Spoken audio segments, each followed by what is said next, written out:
Jai Hind, dear students, and welcome to today's lecture, which is International Performance and Compensation Management. This is in continuation with our International Performance Management, which we have discussed in our previous lectures. Today, we'll be discussing how role of expats they fit into the performance appraisals and what is organizations' expectations from the expats. When we talk about this, we have different you can say expectations for PCNs, for TCNs, and for HCNs. So task variables are generally they are considered to be more under a multidimensional control rather than and environmental factors. Because of this relative control, task variables they can be better assessed and more easily changed. Now, accordingly, a role is organized. It is a set of behaviors that are assigned to a particular position because every position has got a set of behaviors that is required to be fulfilled by the employee. So, although an individual may affect how a role is interpreted and performed, the role itself is predetermined because role is predetermined and certain expectation of the organization is from that particular employee whosoever is doing that job.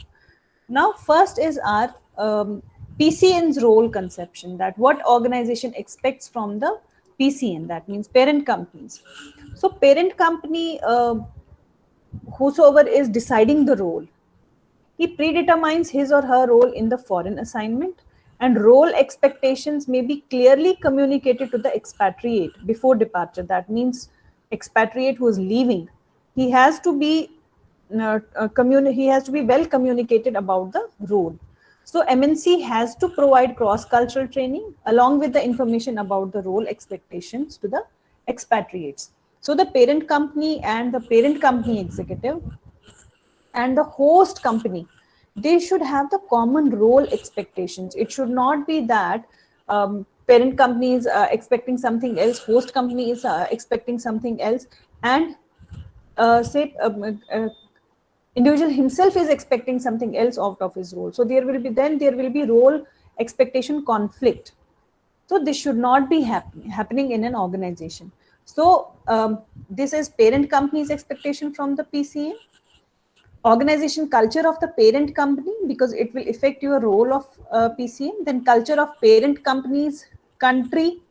One is organization culture, second is country's culture.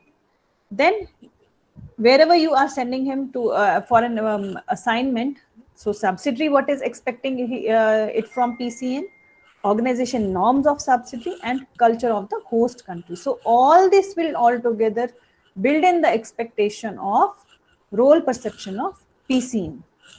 Then we have TCN, the role perception of TCN. When the third country national is selected for assignment, that is TCN, so the clear determination of role expectations, it becomes more critical. As culture of organizations where the TCN worked, it needs to be considered. So role expectations are likely to become more complex for TCN than the PCN. So as the role is defined and performed in two different countries. So one country is where from he is hailing and second is where he is working. So there would be their role would be defined by two different countries. So role conception will cross two different cultural boundaries. Parent and host country role senders may have different expectation of role behavior from the TCM, who is expected to have managerial behavior defined by the prevailing norms in the TCN's own country. So, and when we talk about say TCN, so it is parent company's expectation from TCN, or then again organizational culture of parent company's culture, subsidiary expectation from the TCN. So almost it is same except that the PCN is, he is substituted by TCN. Then we have HCN's role conception, that how role conception, what organizations expect from the host country nationals. So HCN managers, they particularly face role concerns because they are different from those of PCN and TCNs. HCN manager is expected to perform a role that is conceptualized by psychology and by psychologically and physically distant parent company, because he is HCN, he is expecting his own organization to have a role conception from it, but it is being controlled by the parent company. So it is enacted in an environment with other role senders who are psychologically and physically close. So parent company role conception is communicated to the HCM, that what parent company is expecting from host country national, and it crosses obviously cultural boundaries, and feedback expressed is sent to the HCMs in form of role behavior. So input from host country is sent across the cultural boundary to the parent company. So HCN receives role expectations and enacts role behaviors in his or her own cultural environment. He's only receiving it, but he's there in his own environment. So subsidiary staff below the top management level, one would expect that the performance management system should be localized and should take into consideration the local behavior norms of the work behavior. So this was the role expectation of PCN, HCN, and TCN. But we have one more category of employees, that is non-expatriates. That means who are continuously, traveling. They are frequent flyers. So they are those employees whose work involves international travel. They continuously keep on traveling and are not considered as international assignee because they do not relocate to another country, but they keep on moving. So performance management issues may also impact upon the performance of other group commuters. So it becomes a challenge for international HR manager to evaluate performance of all these type of employees who are non-expatriates but are frequent flyers. Now question arises, who should appraise performance? Performance को appraise कौन करेगा? Because now you are being controlled by three different say cultures. One is parent, second is host, and third is TCN. So in case of domestic company, employee is appraised by the immediate supervisor. And in case of foreign employee, it is difficult to determine the immediate supervisor of a foreign employee who is working in the host company, because host company manager as well as the parent company supervisor will oversee work of the foreign employee who is working in the subsidiary. So therefore it become for most of the MNC, they use multiple appraisers. One performance appraiser would be appraised by the superior present at both parent company as well as in host country. So in case of PCN, appraiser from parent company is a must to oversee PCN career progression, and if not, it is directly. And some companies, they might adopt 360-degree appraisal process, under which the foreign employee's performance is appraised by various stakeholders. As we know, that 360-degree, it considers customers, maybe bankers, government, suppliers, market intermediaries, trade unions, subordinate colleagues, bosses.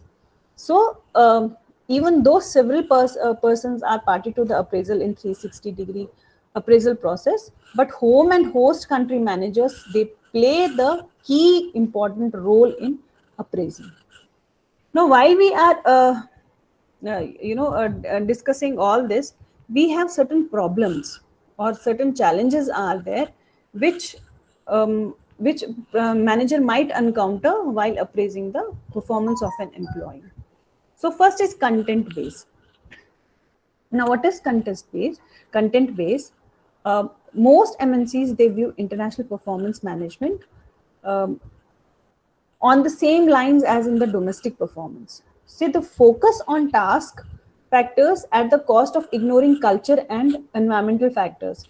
Say, I may not evaluate performance of an employee correctly because I'm ignoring the cultural and environment factors where he is operating. Maybe he was a very good candidate in a one particular set of environment, but now the other environment, it may be challenging, it may be comfortable. So quite possible that I may ignore that content basis bias. Then we have ineffective raters. MNC use multiple raters for appraisals of foreign employees, but the ratings of the rater from the parent company are only considered for decision relating to promotions, revision or compensation package or renewal. Maybe the rater is himself not very much effective. He is not having any, say, experience in evaluating international assignments. So that could be another challenge for the performance appraisal. Then the recency effect. Recency effect is same as we discussed it in HR, that raters, they generally remember the recent actions of the employees, and they do not weigh employees' performance for the period under review. That means, for example, let us suppose the review is considered in month of, say, March, April. Now, maybe in say December or January, it could be horn or halo effect. Now, horn or halo effect is throughout the year, but recency is lately towards the when you are approaching appraisal period. Maybe in month of January he has done a remarkable job, and you are remembering that recent effect, or it could be negative also.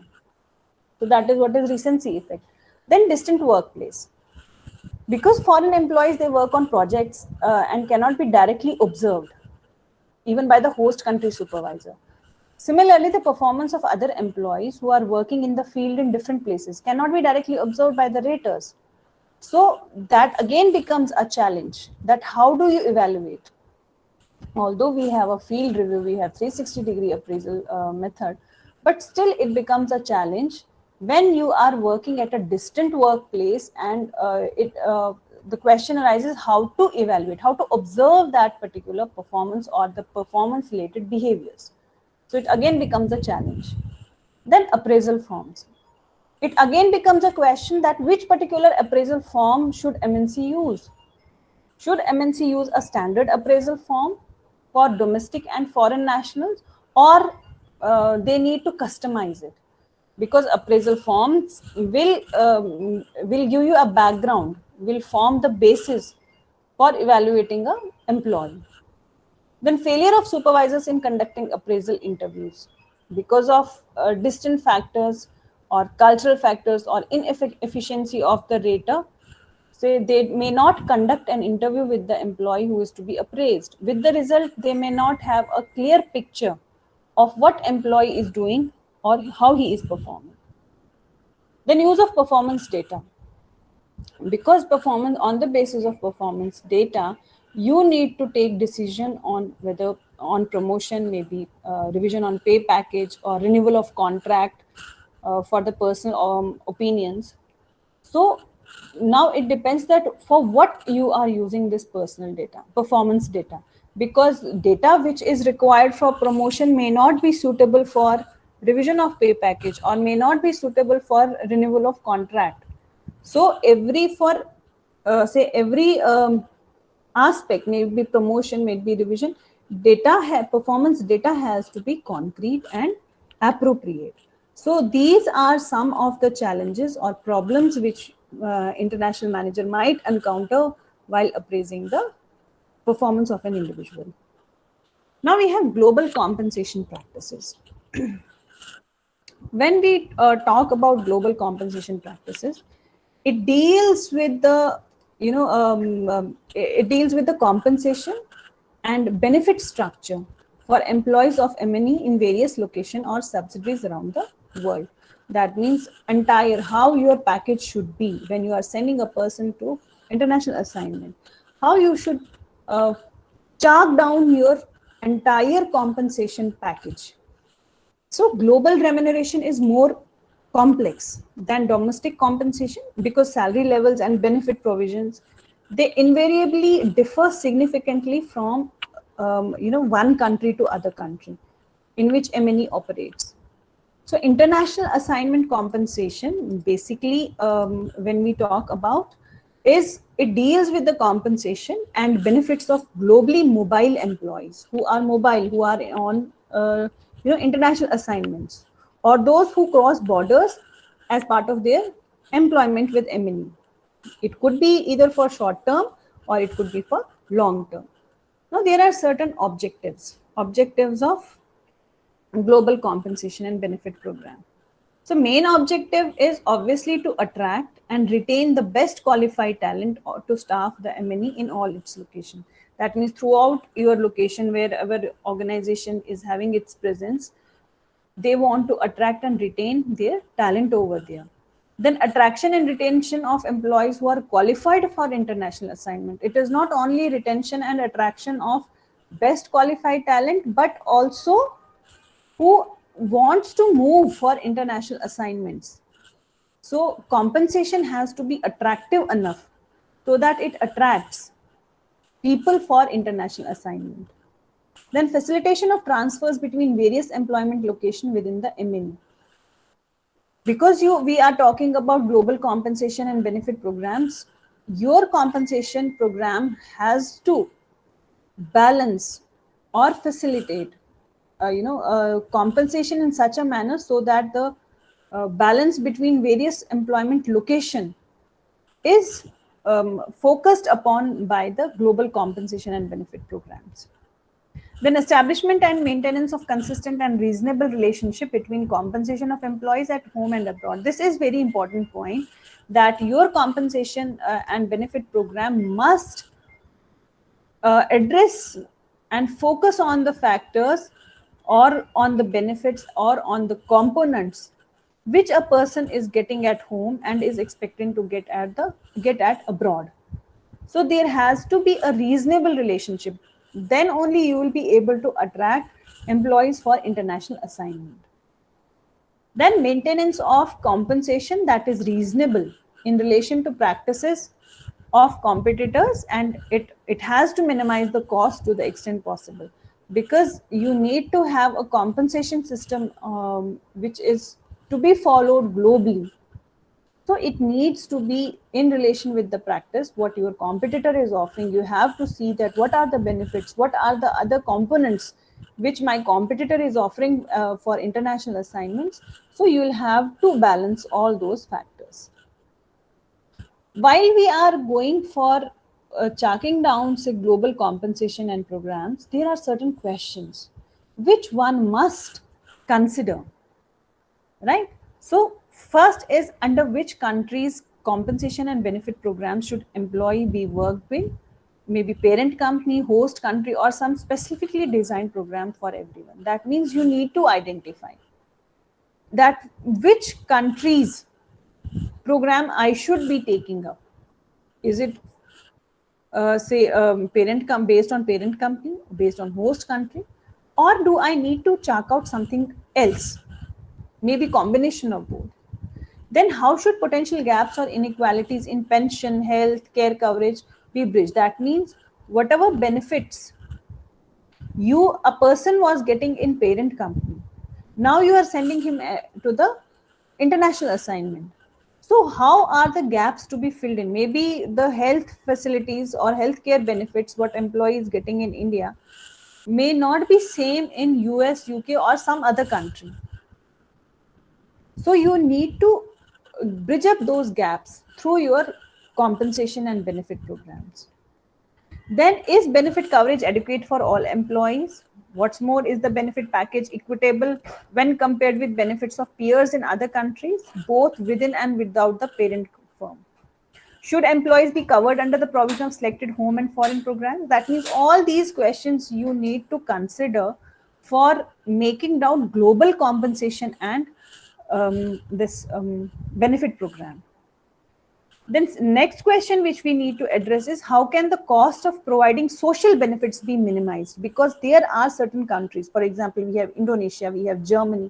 There the social benefit programs are very good, which are being provided to the citizens or the nationals over there. So how that cost has to be minimized? Can coverage under employees' home country social programs be maintained even as they move around? That means you need to identify whether you need to have the social programs of the parent company to which a particular employee is belonging to, or to have it for host country where you are sending employee as an international assignee. Then should there be a global umbrella program to provide equitable coverage for everyone? That means there, or there could be a uniformity. You maintain a uniformity, or you have a global compensation, say umbrella program, which will target every employee despite the fact that whichsoever country he is serving in. Then what are the tax effects of to the employers and employees of special benefit arrangements for all the global employees? That means when you are designing your global compensation and benefit program, taxes you have to keep into mind, because they are inevitable, and you need to have a prime focus for tax benefits, because ultimately taxes are going to affect your CTC and CTH. So it should be fair enough, it should be very lucrative for an international assignee. Then there are, when we talk about, say, compensation, we cannot ignore culture. Culture based compensation management, it refers to rules, culture of an organization that reinforces and motivates behavior, values, and actions which are positive, constructive, and meaningful. So organization with performance management, they need to drive their compensation programs on the basis of keeping culture of the host country in mind, right? And while we talk about the cultures, depending on the type of culture, what is the basic type of culture, we have four different cultures that has been identified by McAdams. Now, first is apathetic culture. Now, what is apathetic culture? That means in these countries where this apathetic culture is, that means they do not have place for any strategic compensation. There is no emphasis on people or performance improvement. But what they believe in is seniority rules, promotions are very slow, and automatic performance management are rare. That means they do not have anything they are very rigid towards their compensation management. Then second is paternalistic culture. In this culture, focus is on people, and they are not very concerned about the performance. So most of these organizations which hail from paternalistic culture, they meet employees and employee needs, maybe flexi timing such as daycare, and compensation is important. But again, it is not strategic. Strategic compensation is that wherein you are keeping in mind what your competitor is giving, what should be given according to the business objectives or the strategic objectives of the organization. So again, paternalistic culture does not take into consideration strategic compensation. Similarly, apathetic culture also does not take into consideration strategic compensation. Then demanding culture. Herein now strategic culture is valued, but focus is on efficiency, competition, individual performance, and job position. That means your compensation will be governed on the basis of efficiency, competition, individual performance, and job position. So individual performance drives compensation of employees. Then lastly, we have involvement culture. Countries that believe in involvement culture, their core values are both people and performance. That means you go for compensating both on the basis of people's demand and their performance. So both fixed and strategic compensation are important. In such cultures, individual performance and team consideration, they carry equal weightage, and compensation strategy is oriented towards both fixed as well as incentives, right? For example, for Americans, money is likely to be the driving force, even though no financial incentive such as prestige, independence, and influence may be the motivators. Maybe other cultures, they more emphasize on, respect, job security, satisfying personal life, social acceptance. And so it will depend on the type of compensation culture which country is having. Right now, when we talk about say culture and the type of culture which governs your compensation, there is effect of cultural dimension as well. So influence of culture on compensation, we all have discussed Hofstede's cultural dimensions. So now question arises, has it something to do with your compensation? When we talk about, say, influence of culture on compensation, cultural differences has a major impact on compensation policy. So we all know that Hofstede gave these dimensions, maybe power distance, individualism and collectivism, masculinity and femininity, uncertainty avoidance. Now, how these dimensions affect your compensation? Power distance, as we know that it refers to the extent in which inequalities among the people are seen as normal. Okay? This dimension, it stretches from equal relationships as seen as normal to the wide inequalities based on the power. So in countries with high power distance, for example, France, among the numerous countries, the power of organization is centralized. So there is huge difference between the top and bottom, say, employees of the organization. Therefore, the compensation, it rises more, it rises from the personal relationship than for performance or competency. That means employees are generally manual in nature. They have less status than office work. However, in countries with a low degree of power distance, compensation differentials between different levels are comparatively lesser. Right, because the distance between the of top and low management is lesser. So competence and performance is highly compensated in low power distance countries, and highly qualified employees, they command premium compensation. Then we have individualism and collectivism. This parameter, as we know, it describes whether individuals are used to acting as individual or they like to work in a collective or cohesive group, which is based on family, right? When we talk about compensation in individualistic cultures, it is more oriented towards rewarding personal accomplishments, and individual satisfaction is a prime goal of compensation management. And in these type of countries, performance related pay is more successful. But in collectivism culture, compensation prime goal is satisfaction of group objectives. So employees closely, they relate to bosses at higher compensation. They want their team to get along with it.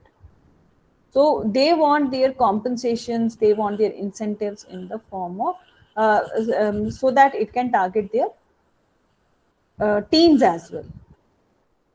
Then masculinity and femininity. Well, we know that Hofstede distinguishes hard values such as assertiveness and competition, and soft for feminine values of personal relations, quality of life, and all that. When we talk about compensation in masculine cultures, compensation differentials exist between men and women based on gender discrimination. That means there might be certain parameters on the basis of which you have compensation gender discrimination. Women with similar qualification and performing similar work are paid less than their male counterparts. Countries that have high masculine dimension. And in femininity cultures, men and women are paid according to their qualification, ability, and talents, has no gender biasness.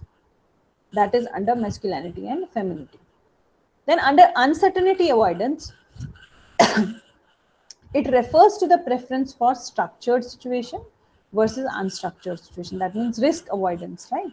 So in countries with highly uncertainty avoidance, feelings of safety and security is likely to be strong. Therefore, employees shall be highly motivated by compensation along with the benefits that are being provided. In cultures where we have small degree of uncertainty avoidance, for example, Sweden, employees will be motivated more by achievements and appreciation and sense of belongingness.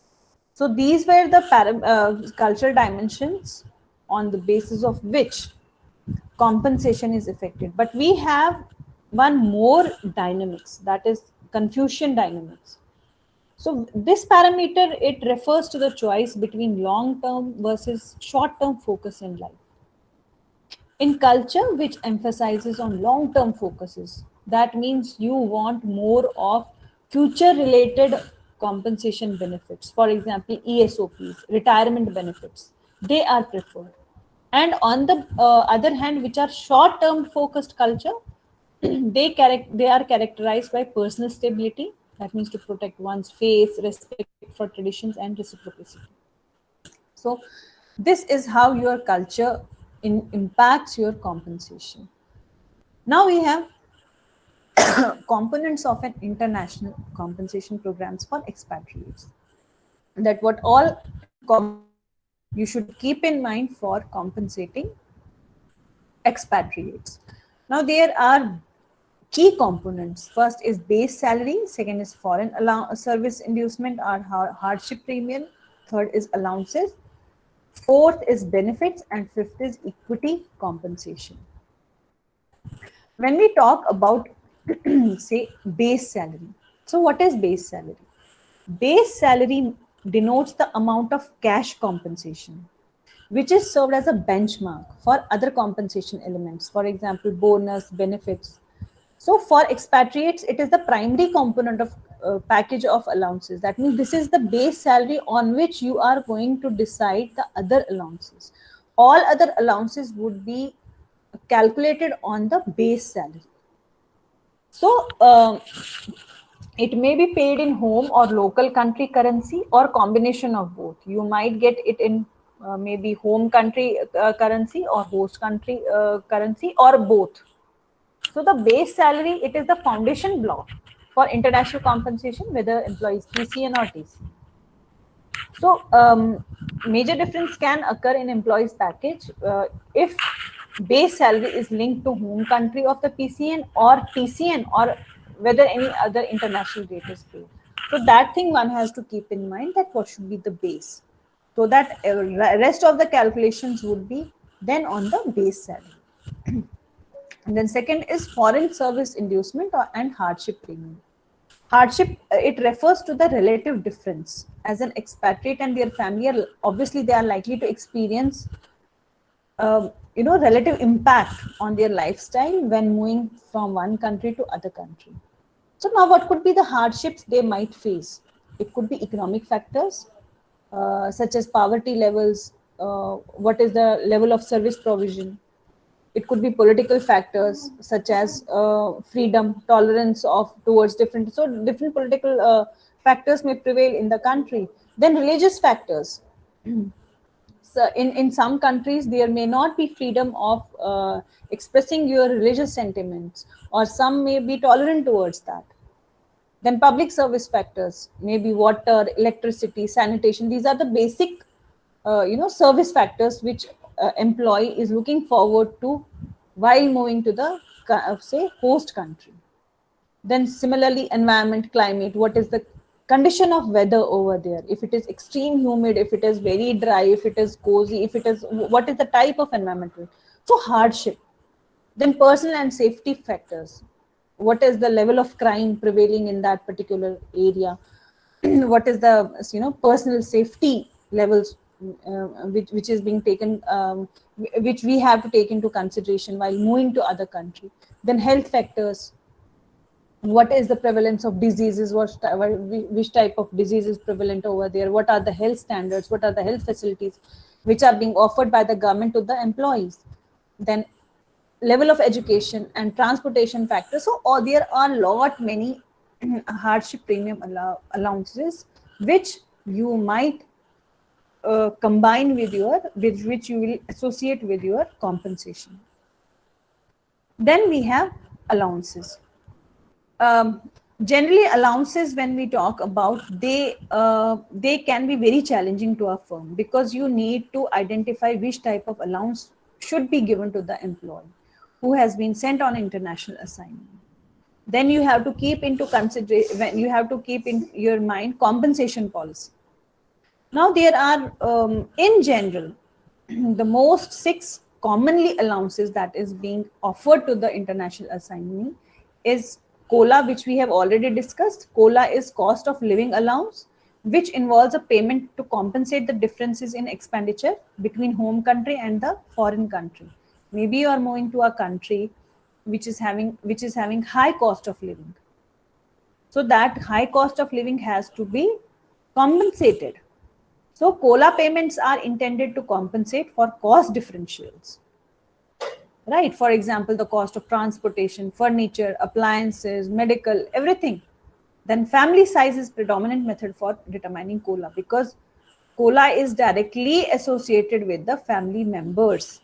More of that, how many family members are moving with you to the foreign location, because more the number, more would be the cost of living. Lesser the number, lesser would be the cost of living. So company has to take into consideration size of employees family as well. Then housing allowance. This is the provision of housing allowance, which simply implies that employees should be entitled to maintain their home country living standards. That means the type of accommodation which you were living in home country, at least that should be provided to you when you are moving to a foreign location. So the amount of housing allowance is determined predominantly again by the family size and to some extent job level. Job level in the sense that which position, hierarchical position you are moving. Higher the position, more luxurious, say you can get apartments, or more you will be getting housing allowance. Then we have home leave allowance.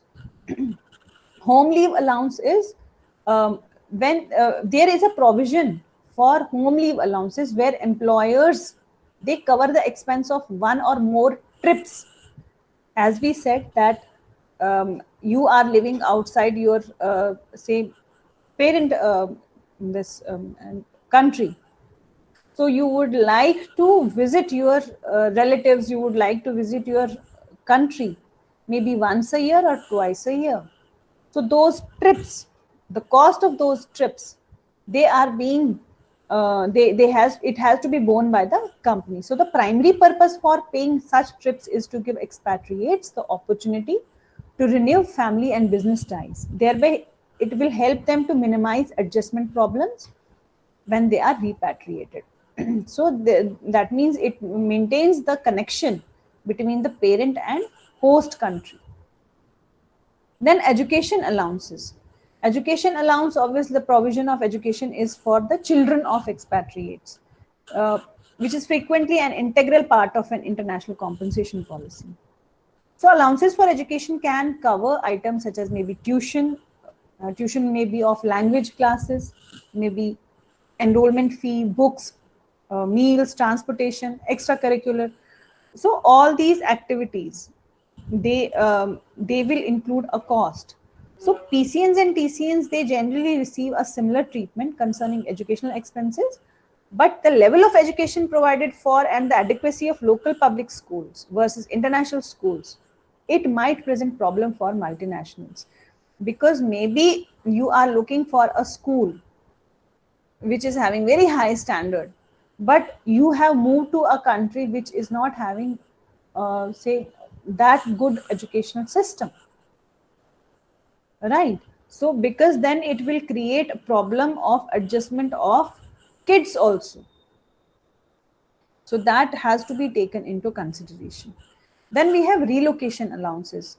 Relocation allowances, they include covering all those shipping and storage charges or temporary living expenses, maybe down payments, or if you are taking something on lease.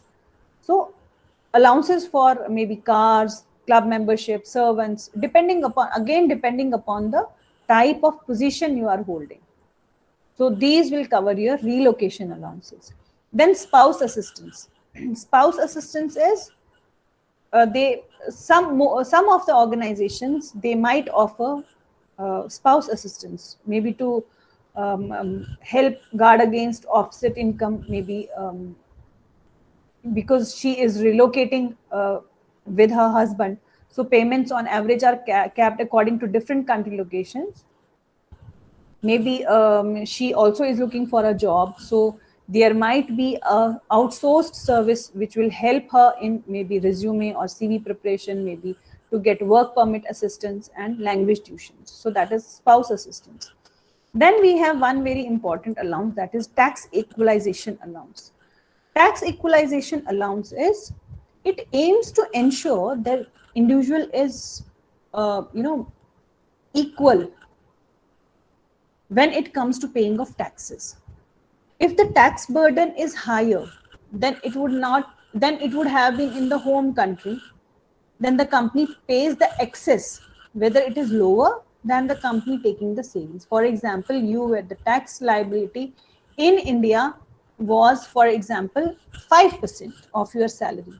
But now you are moving to a country where it is, let us suppose, 8%. So the difference of 3%, that will be taken care by company. Tax equalization.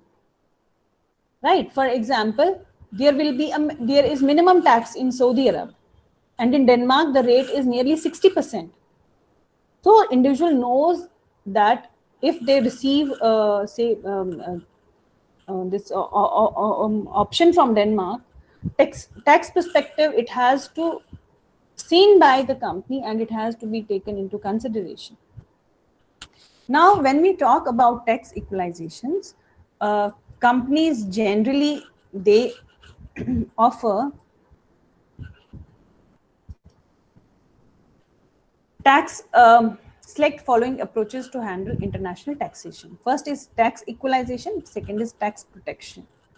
When we talk about tax equalization, that means firms withhold an amount equal to home country tax obligation of the expatriate and pay all the taxes in the host country. That means whatever taxes you were paying at parent company, that you are going to pay. Rest of the taxes will be taken care by the company. That is tax equalization. The second is tax protection. Tax protection is employee pays up to the amount of taxes he or she would be paying on compensation in home country. In such a situation, employee is entitled to any windfall received if total taxes are less in the foreign country than in the home country. Now, let us suppose you have moved to a country wherein you initially in India, for example, you were giving 5% of tax, but now you have moved to a country where only 3% of taxes are there. So is company going to withdraw that amount? No, it would be, that the employee would be entitled to that amount which is received if total taxes are less. Now, when we talk about tax protection, we have two more things. One is ad hoc, which is each expatriate is handled differently depending upon the individual package which is agreed to the MNE. Obviously, ad hoc is you are handling employee to employee because packages are different. So each expatriate is handled differently. Then we have laissez-faire. Employees, they prefer their own way in confirming the host country or home country. That means they are given a choice whether they would like to pay taxes for host country or home country. That means if they feel that taxes for home country is less, they would like to pay taxes on the basis of home country and rest will be taken care by the company. And host country, if it is say less, they will pay and nothing will be paid by the company. So it is given an open choice to the employee for paying down the taxes. Then we have exchange rate protection allowance. Exchange rate protection allowance is when we talk about taxation, you need to secure your exchange rate as well. Managing international assignee salary, because you will be getting, initially you were earning in rupees, now you are earning in dollars, or you might be into a country where the exchange rate is less or more. So that exchange rate protection allowance, it is to encourage employees to take international assignments, so that employees as a whole, they are receiving say good package as compared to home standards. Then we have benefits. Talking about the benefits, it may be say benefits is it might include healthcare, maybe pension plans, social security, or some other say allowances and profit share or stock options. So there may be generally core benefits, which is a basic item that the company commits to making available to all employees worldwide, such as certain level of healthcare. That means core benefit, which is being given to each and every employee. Required benefits. Required benefits may be as per the pertaining law of that particular country. Certain benefits are to be given to the employees on the basis of local law, which is prevailing in the host country. Then recommended benefits. Recommended benefits are less essential compensation or benefit program to be made available wherever cost consideration permits, such as life insurance. Recommended benefits, which is for the general, say, upliftment for the general benefit of the employee, such as life insurance, medical insurance. They are recommended benefits. Optional benefits. Now, optional benefit is, it is obviously non-essential compensation item, and it is, to balance, to keep a balance between what competitors are paying, what we are paying, so that so you can pick and choose according to your financial strength of the company and provide those benefits to the employee. Then we have equity compensation. When we talk about equity compensation, we have that you are giving compensation in forms of equity. We have, most importantly, they are being used by M&Es to attract, motivate, reward, and retain key employees. Because when employees feel that they have stake in the business by which they are employed, so it gives them a sense of ownership. And culture for better aligns individual employee objectives with organizational objectives. Now, there are different type of equity compensations. First is ESOP. It is a very popular, you might have heard it, employee stock ownership plans. It gives employees share of company stocks in bonus or profit sharing plan for individual or overall company performance. So the benefit is usually redeemable by employees when they leave company. That means when they have certain stocks with them, and when they leave, they can encash, they can encash those stocks. And awarding employees with stocks in practice is known as non-restrictive stock bonus. Then second is ESPP, employee stock purchase plans. Now, this gives employees an opportunity to purchase company stock, usually through payroll deduction. That means you are getting stock through payroll deduction. Some amount is being deducted, and when deducted, which is the discounted price for purchasing of certain stocks.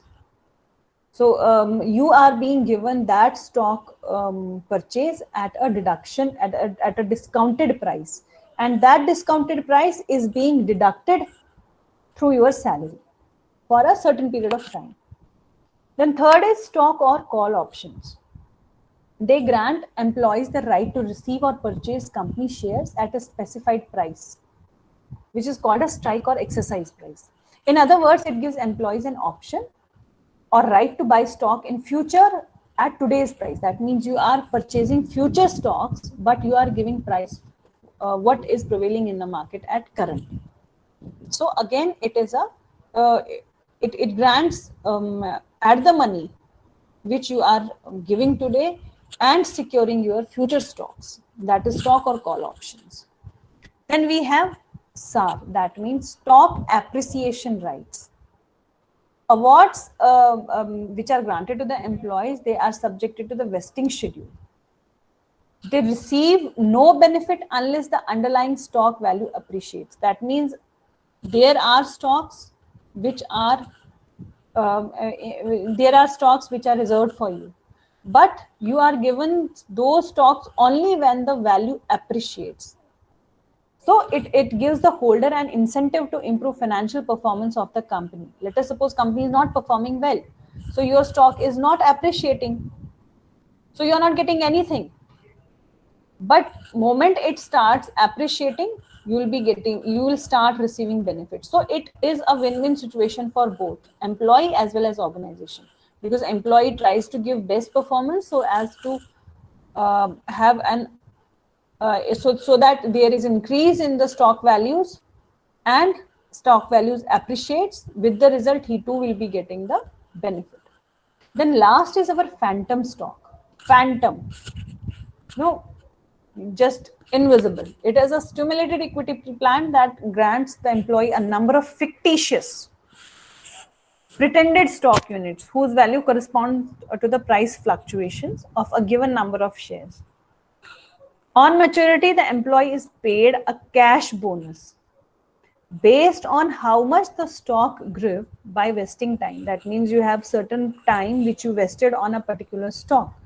So on that particular time, in that particular time, how much stock has grown, that is paid to the on maturity, that is paid to the employee.